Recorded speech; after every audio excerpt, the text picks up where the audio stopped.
On accueille l'ambassadeur, on applaudit s'il vous plaît.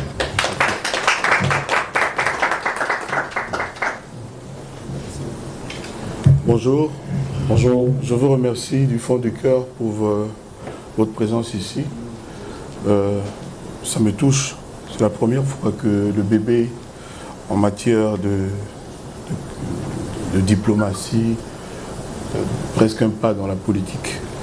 Je me présente devant une aussi respectable audience.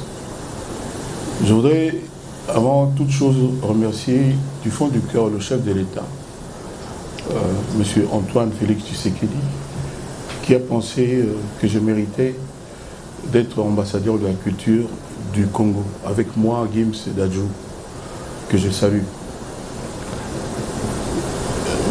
Ma toute première expérience a été révélatrice.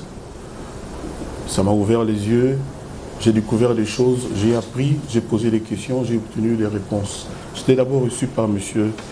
Dopagne, Stéphane Dopagne, au ministère des Affaires étrangères de la Belgique, qui était quelqu'un, il connaissait le chanteur Koffi Olomide, et il a eu donc l'occasion de côtoyer l'ambassadeur de la culture, nous avons échangé. Il m'a donné beaucoup d'espoir, parce que la première mission que je me suis confiée en tant qu'ambassadeur de la culture était, je lui ai demandé, moi je suis chanteur, et il y a 8000 instruments de musique congolais, ici en Belgique, dans votre musée, à Tervuren. J'ai des questions dans le désordre qui vont dans tout le sens, et j'aurais aimé savoir pourquoi c'est si important pour la Belgique de détenir ces instruments de musique. Pourquoi est-ce que... Parce qu'il lui connaissait déjà mon programme, j'avais fait une conférence de presse à Kinshasa, cela ne vous a pas échappé. J'avais expliqué les quelques 5 missions que je me suis confiées pour la première année de mon, je dirais ça comme ça, mandat.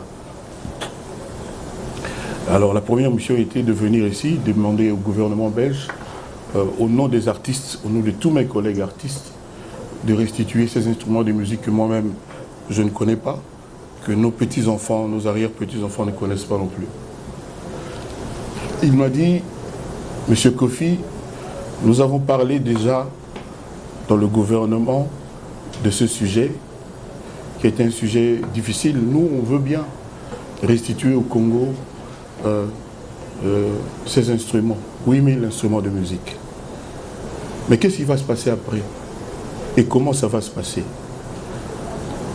Ça, c'était avant la visite que j'ai effectuée hier au musée de Tervuren. J'ai compris le sens de la question de M.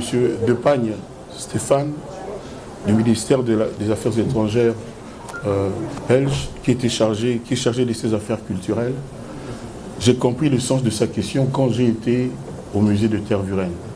Je ne sais pas si vous avez déjà eu, vous, l'occasion de faire un tour par là. J'avais la chair de poule, j'avais la gorge serrée, et j'ai vu l'ampleur et l'immensité de la chose. Effectivement, ce n'est pas si simple. C'est quelque chose d'immense, d'organisé, de pensé, de conçu. Et défaire cela n'est pas aussi évident. Donc j'ai regardé, il y a des instruments dont je n'avais même pas entendu parler, ni vous, que je n'avais jamais vu, des choses extraordinaires.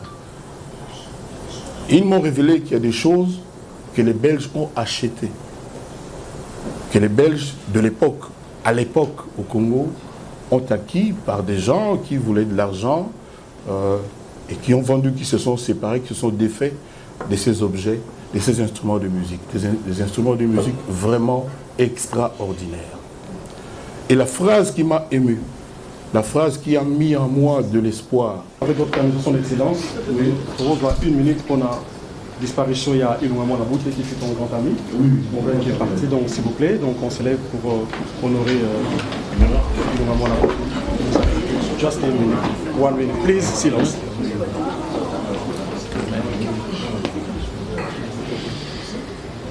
Dans le silence, ouais.